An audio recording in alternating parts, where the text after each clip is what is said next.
So, in the last class, we saw what gave birth to the study of graph theory, and I defined formally what I mean by a graph. A graph is nothing but it is a triple where the first one, where there are two sets and one map. A graph is a triple where there are two sets and one map. The first set is known as the set of vertices. The second set is known as the set of edges, and this map takes every element of element of E. That means this map takes every edge to a doubleton set of this subset of this. That means G of A is AB, G of B is BC, and G of C is DD. Okay, so this we had seen. But if you remember what I had said, like what was a graph, I actually drew a picture. If you remember, I said this is a graph. I said this is what a graph is, this one, right? I said this is what was called a graph by Euler. But look at my definition and look at this figure. Are these two same? The answer is yes. I'll now tell you why. How can we draw a graph pictorially? So the one nice thing about graphs, or I'm talking about my definition, okay? So a nice thing about graph is that the number of elements in V and the number of elements in E will always be finite. Okay, the set of vertices and the set of edges of a graph are always finite. So this cannot have infinite number of elements, this cannot have infinite number of elements. Therefore, one of the features that makes the study of graph theory interesting and attractive is that a graph can be represented pictorially. We can draw a picture corresponding to that graph. How? I'll tell you. Look here. So I will draw the set of vertices like this. Like my vertices has four elements A, B, C, D. So I'll draw by dots. So this is anywhere, you can draw anywhere. Okay, I am drawing it here. So I'll name that as A, B, C, D. So remember, we always draw vertices by dots or small circles. I'll show you another representation also. And these are the set of edges. A is an edge between A and B. So this map tells us A is an edge between the vertices A and B. So this is A. B is an edge between B and C. And C is an edge between D and D. So something like this. This is C. So you see, this was the definition of a graph, or this was the graph. I wrote it analytically, but this is the pictorial representation of a graph. So now onwards, we will never write the graphs in this way.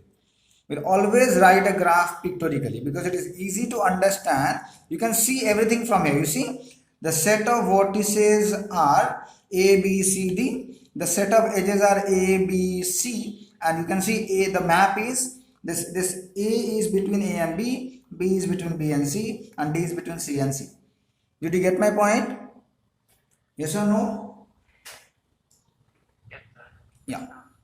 So now, whenever we talk about graph, we always mean this kind of figure. We'll never define graphs like this. I'll show you another drawing. So when I write like this, so just a minute, yeah. It's not set. So you can write like this. Consider a graph H. I'm considering a graph H as shown below. So I'm considering a graph like this. So as said, you can also draw the set of vertices by small circles. So this I will draw by small circles. So this is my first vertex. This is another one. This is another vertex. This is another vertex. This is another vertex. This is another vertex. Suppose I'm naming this vertex as 1, 2, 3, 4, 5, 6. I'm drawing some edges, so these are known as vertices. This is another edge. You can draw edges by straight line, by curved lines, all are actually same. There is an edge, suppose. There's another edge here. There's an edge like this here. There is an edge here. Right? There is again an edge here.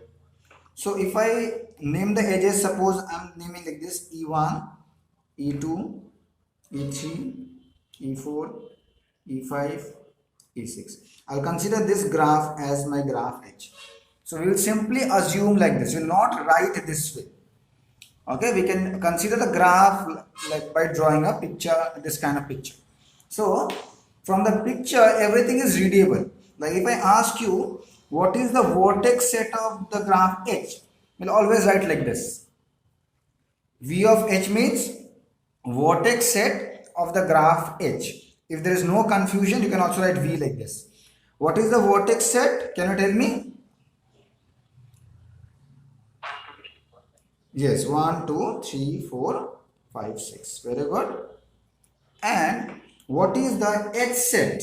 What is the edge set of this graph? EH.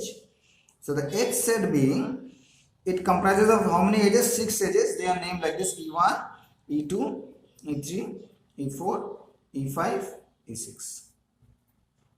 Right? Coincidentally, like they are matching, but they may not match also. Like there is 6 element, there is 6 element, but this may not also happen. Okay. So, and we will not define this map G because it's very clear from the picture. E1 is between 1 and 2.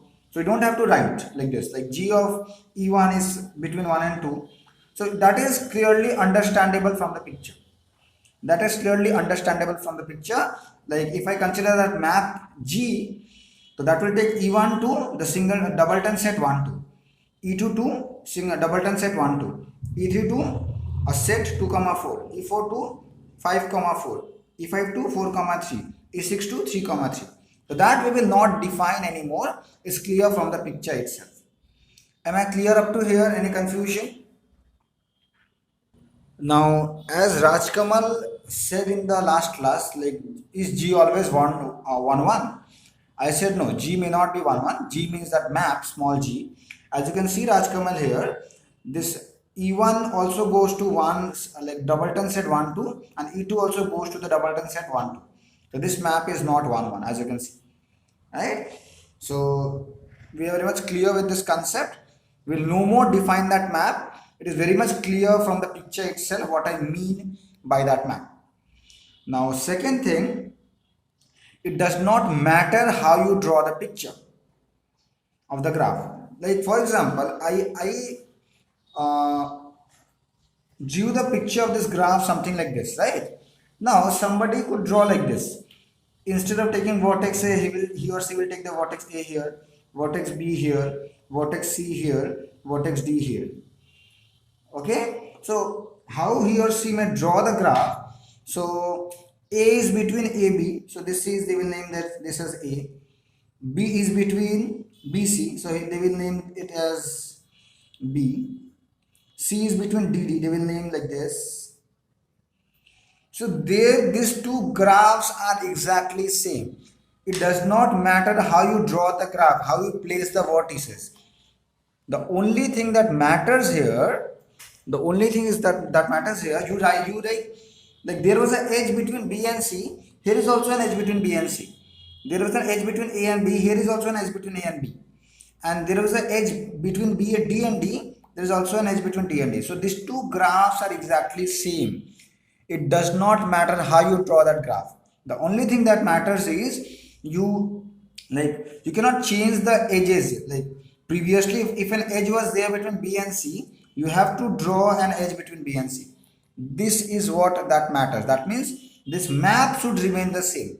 You can place the vertices anywhere on the paper. Okay, you can place these edges, you can draw the edges by curved lines. That does not matter. Only thing that matters is you plot this map very carefully while drawing the map, drawing the picture. If there was an edge between B and C, you draw an edge between B and C, and so on. Did you get my point? So there a single graph can have many different representations. They all are exactly same. We don't care about how you are drawing it, but we only care that you have marked the edges correctly. Did you get my point? Any confusion up to here? Okay, got it. So when I always say a graph, I mean this kind of picture. This kind of picture should come into your mind, like connect, like there were some dots, there are some lines, etc., etc. Okay. Now from this graph, I will define so many definitions. I'll write all of these, but you understand what I mean by these definitions using this graph. Now, whenever there is an edge between these two vertices, any two vertices, like I can see E1 is an edge between 1 and 2. We say 1 and 2 are the end points of this edge. There is an edge between 2 and 4. The name of the edge is E3. We say 2 and 4 are the end points of the edge E3. End points or end vertices of the edge E3. So this is the first terminology used. What I mean by end points or end vertices. I will define all of them one after another. Am I clear what I mean by an edge vertex or an edge end vertex or an end points? Yes, sir. Okay. Another one. Whenever there is an edge between some vertices, like E1 is an edge between 1 and 2, we say that E1 is incident on the vertex 2. We'll also say that E1 is also incident on the vertex 1. E5 is incident on the vertex 3, but E5 is not incident on the vertex 5. Did you get my point? What I'm saying? Incident means if there is an edge between two vertices, then that edge is incident to both of these vertices. So we say like this: E5 is incident on 3, E5 is incident on 4, but E5 is not incident on 5. Right? Any confusion up to here? Now another definition. So I gave you two definition. I'll write all of this, don't worry about it, but you first try to understand. One was n point or n vertices. Number two, what I said is, what is the meaning of the term incident? So an edge is incident to a vertex if the one of the endpoints are those vertex, right, or that vertex. And now next is, when do we say that two vertices are adjacent to each other? When do we say that two vertices are adjacent to each other? Two vertices are said to be adjacent if there is an edge between them. Okay, for example, we can say that 4 and 3 are adjacent vertices just because there is an edge connecting them. But 4 and 6 are not adjacent because there is no edge connecting them. 1 and 2 are adjacent because there is an edge connecting them. Though there are two edges, but I need one edge, and that is there. So 1 and 2 are adjacent, 2 and 4 are adjacent, but 4 and 6 are not adjacent, 5 and 6 are not adjacent, 5 and 3 are also not adjacent because there is no edge directly connecting 5 and 3. Am I clear? When do I say that two vertices are adjacent to each other? So there is one more terminology used here. So I said, when are two vertices adjacent? When are they adjacent? When there is an edge connecting them. And similarly, we say when are two edges adjacent? Two edges are adjacent if there is a common vertex. You see, E3 and E5 are common. E3 and E5 are adjacent because there is a one common end vertex to them. This is a common vertex. Did you get my point? What I mean by adjacent edges, two edges are said to be adjacent if one of their endpoints are common. So E3 and E5 are adjacent edges because you see this vertex is common to both of these edges. Similarly, E3 and E4 are adjacent E2 and E3 are adjacent, and so on. And similarly, E1 and E2 are adjacent. I wanted one edge to be one vertex to be common, but there are two vertex to be common, and so on. Am I clear or not clear?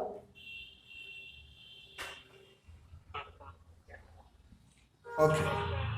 So let me write all of this as some definitions. Okay, as some formal definition, but you always remember this picture, you will understand everything, what I mean by these terms. So let me one by one, let me write all of these as definitions. So this was the thing. So firstly, let G equals to VE, and not write that map anymore. We always understand that there is some mapping that connects each edge with two of the vertices. Okay, so if no confusion arises, you can also always write G equals to VE. We always remember that there is some map that will take every edge to two of these vertices. So let this be a graph. Let this be a graph. So we have some points, we have some line joining them, etc., etc. So let's define one by one. Suppose E belongs to E. That means what I am assuming, that E is an edge. E is an edge of that graph. E belongs to E, that means E is an edge of that graph. Then definitely there are vertices V comma W belonging to V such that there is some mapping that will take E to UV. In simple words, what I mean, there is an edge E. So whenever there is an edge E, I will definitely find two vertices that connects, that E will connect. So this is U, this is V. They may be same in some cases, as we saw. Did you get my point? So whenever there is an edge, then there are vertices V and W belonging to V such that G of E will be this map. That map takes E to UV, right? Then the vertices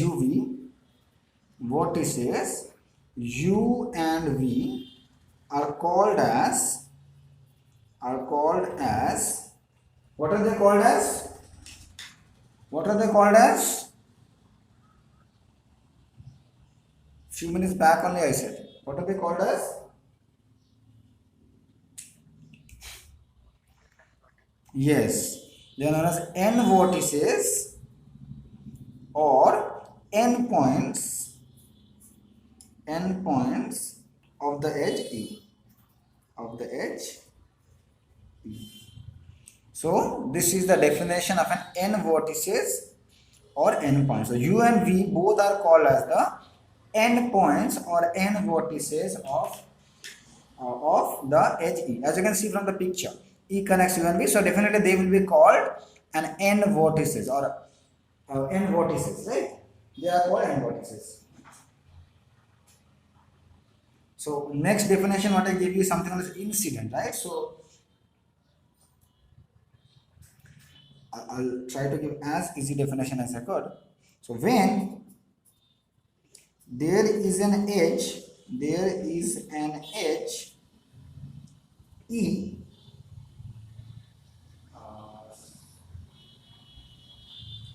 I should not write this way, that's wrong. Okay. How should I write that? When a vertex is an endpoint of some edge. So when a vertex, I'll name this vertex. When a vertex V is an endpoint of some edge E, then we say that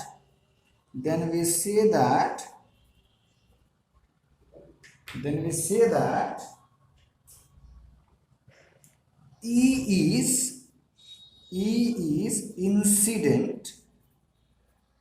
is incident to the vertex V or with the vertex V. vertex. So whenever I have some vertex and there is some edge, whose one vertex is V, then we say that E is incident with the vertex V. Right? E is incident with the vertex. If you have any confusion, please stop me and ask. You can also say like this, yeah. E is incident with the vertex V and V is incident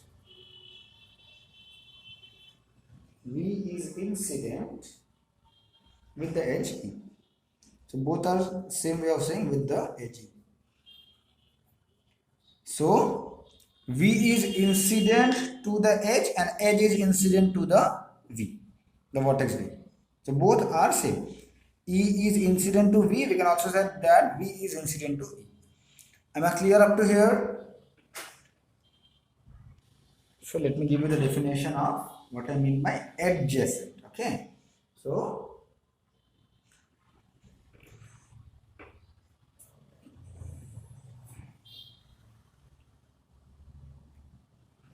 two vertices V comma W of the graph G are said to be adjacent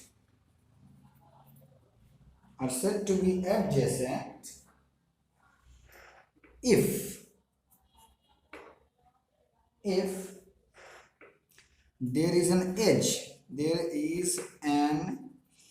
edge E such that G of E is V comma W. That means when will I say V and W are adjacent to each other if there is some edge connecting them. That means if this is the vertex V and this is the vertex W, so if there is some edge connecting them, we say these two edges or these two vertices are adjacent. Right? This is the definition of adjacent vertices. When are the two vertices said to be adjacent?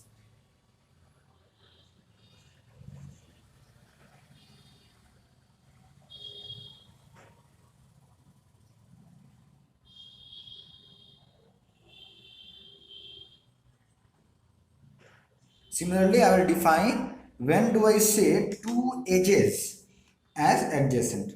So, two edges are said to be adjacent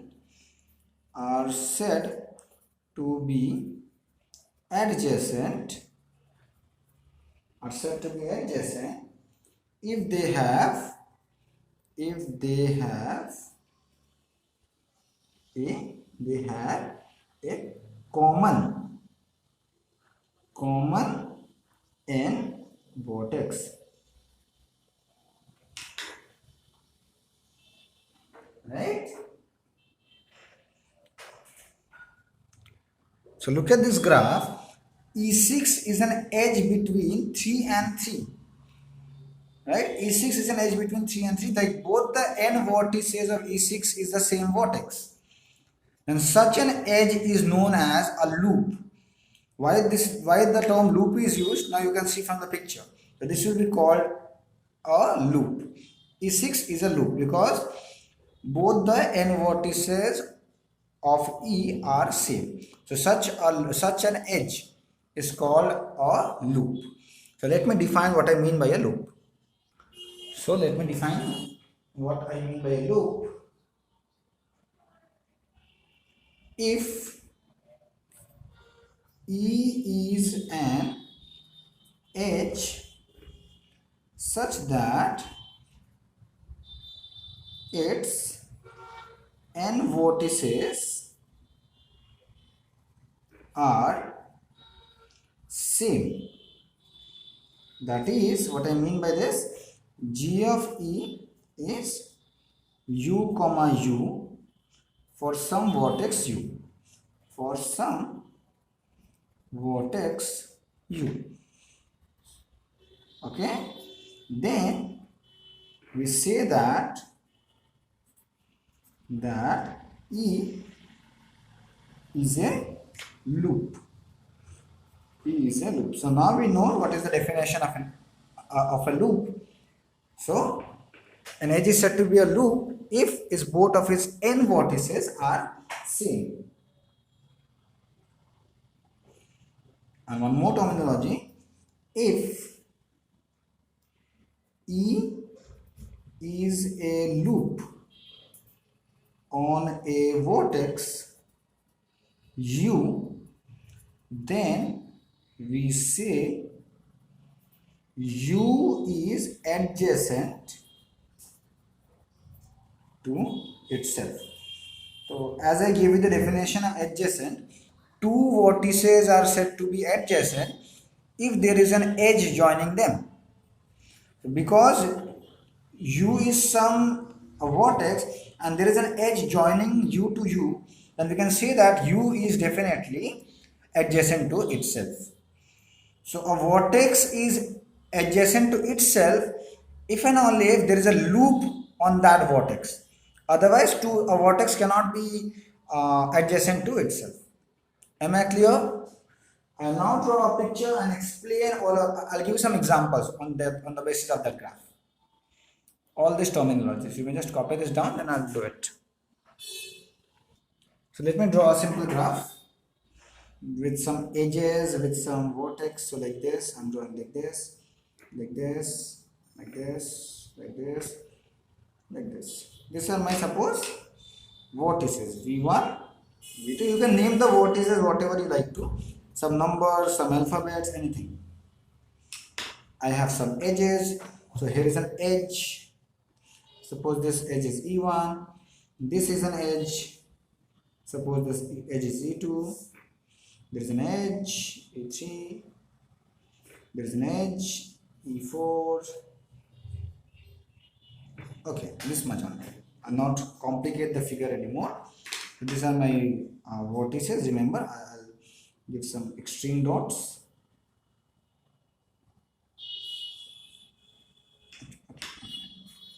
Okay, yeah, that will be enough.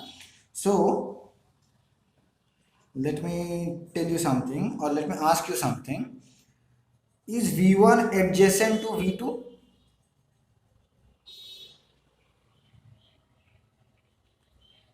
Is, yes, V1 is adjacent to V2, right? Is V1 adjacent to V3? No. So you may write all of these things like this. So V1 is adjacent to V2. If I ask you why, because there is an edge E3 whose n vertices are V1 and V2. Okay, but V1 is not adjacent. V1 is not adjacent to V3. If I ask you why, you may just tell me that because there is no edge whose n vertices are V1 comma V3. Okay, is V5 adjacent to V5?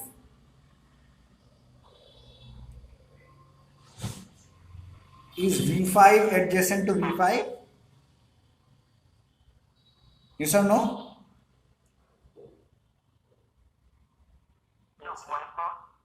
Very good. Because there is no edge whose n vertices are V5 and V5. That means there is no loop on V5.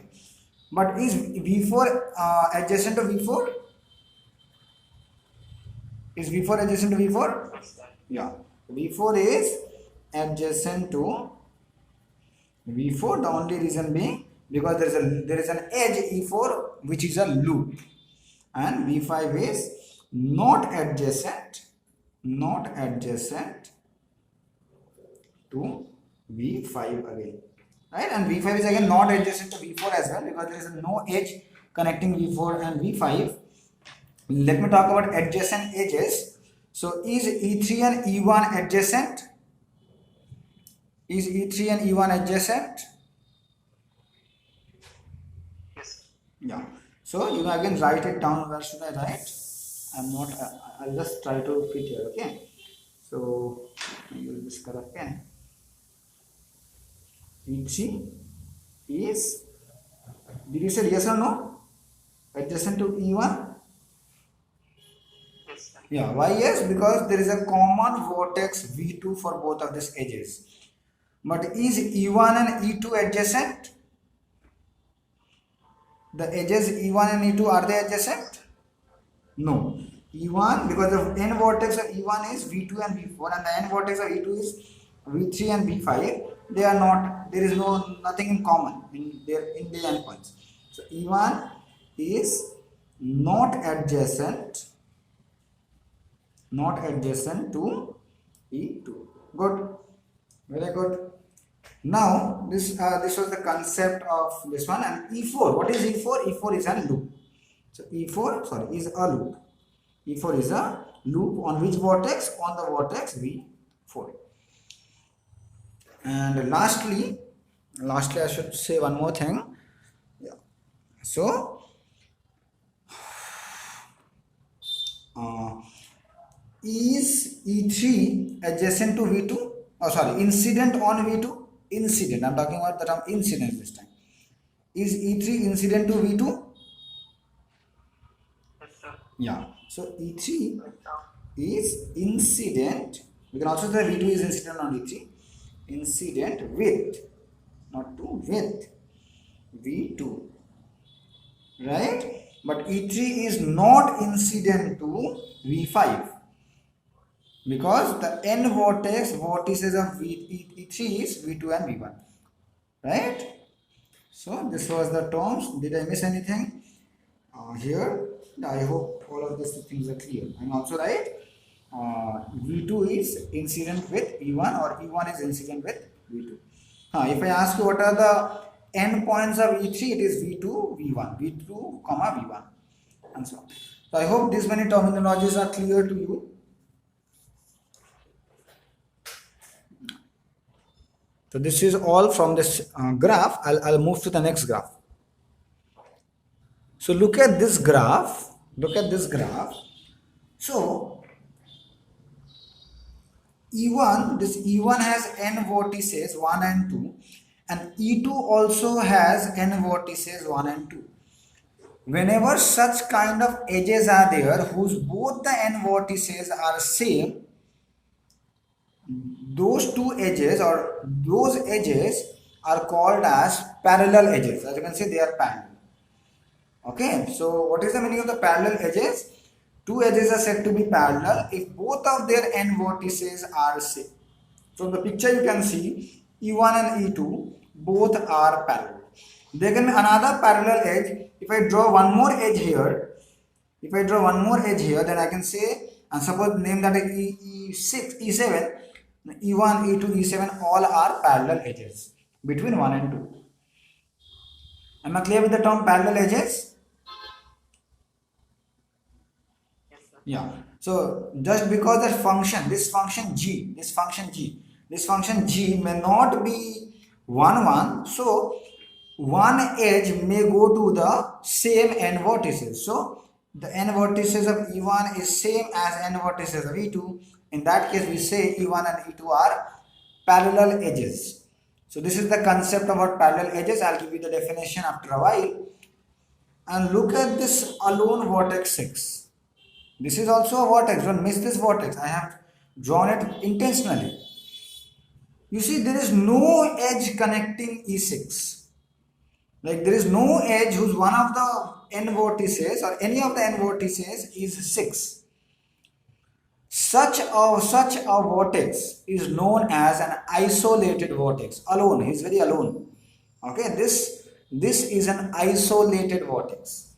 There is no edge that connects this vertex to any other vertex. This has got no friends at all. He is alone. Okay, so such a vertex is known as an isolated vertex. So am I clear with these two terms? Parallel edges and isolated vertex. Clear? So let me properly give you the definitions of these two. Okay. So let me define like this: parallel edges let G equals to VE, and there is some map that I'm not writing. Be a graph, two edges that edges will belong to the set E are said to be parallel edges, or are called parallel edges, or you can assert to be parallel edges. I'm forgetting the spelling of parallel. Strange. Parallel edges if the n vertices or n points of E1 and E2 are same. If you are clear with this one, you can also write this, or if you want to define in terms of mapping, you can also define like this. So two edges E1 comma E2 belonging to E are said to be parallel edges if G of E1 is same as G of E2. Suppose it is U comma V. G and V belongs to the vertex set. That means there is some map G that will take E1 to two vertices. So this map E1 takes this map takes E1 to U comma V and E2 also to U comma V. Then such edges are called as parallel edges. So you can write any one of the definitions. Now lastly, define what I mean by an isolated vertex. Isolated vertex. So definitely I need a graph. So let G be a graph. Before defining anything, I should have a graph. No, let G be a graph. When I'm not writing V and E, we are assuming that definitely this graph has three things. There is some set V, there is some set AE, and there is some map G, right? Small g. So let G be a graph and V belongs to VG. So what is the meaning of this? This small v. Okay, so this means V is the vertex of that graph G. Okay, V belongs to VG. That means V is in the vertex set of that graph G. We say V is an isolated vertex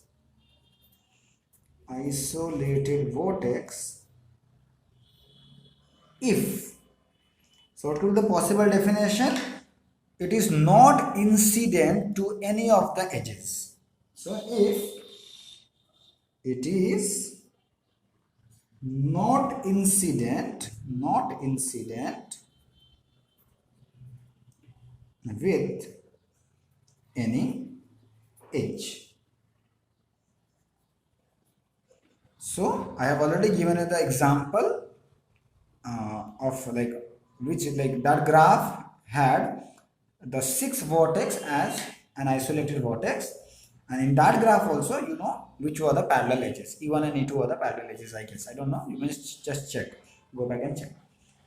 So these are few terms as I had already said you.